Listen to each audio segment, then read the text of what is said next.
ನಿಮ್ಮನ್ನೆಲ್ಲ ಇವತ್ತು ರಂಜಿಸಿದ್ದಾರೆ. ಮಕ್ಕಳಿಗಳನ್ನ ಯಾವ ರೀತಿ ಮ್ಯೂಸಿಕ್ ಇಂದ ಹೇಳ್ಕೊಡೋದು, ಪದ್ಯಗಳನ್ನ ಯಾವ ರೀತಿ ಮ್ಯೂಸಿಕ್ ಇಂದ ಹೇಳ್ಕೊಡೋದು, ಹೇಗ್ ಮ್ಯಾಜಿಕ್ ಮಾಡೋದು ಅನ್ನೋದನ್ನ ನಿಮಗೆ ಎಂಟರ್ಟೈನ್ಮೆಂಟ್ ನಿಮ್ಮನ್ನು ಇಷ್ಟೊತ್ತು ರಂಜಿಸಿದ್ದಾರೆ.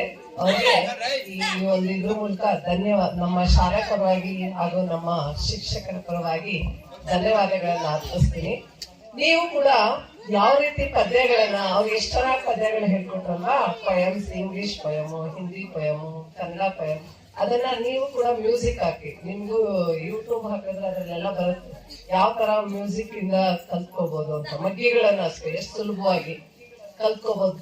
ನಾವು ಬಯಾಟ್ ಮಾಡೋ ಬದಲು ಮಗ್ಗಿಗಳನ್ನ ಎಷ್ಟು ಸುಲಭವಾಗಿ ಕಲ್ತ್ಕೋಬಹುದು ಅನ್ನೋದನ್ನ ಕೂಡ ನಾವು ಅವರು ಹೇಳ್ಕೊಟ್ರು. ಆ ತರ ನೀವು ಕೂಡ ನಿಮ್ಮ ಸ್ವಂತವಾಗಿ ಕಲಿಬಹುದು ಅಂತ ಹೇಳ್ತಾ ಅವರಿಗೆ ಧನ್ಯವಾದ ಸಲ್ಲಿಸ್ತೇನೆ. Thank you.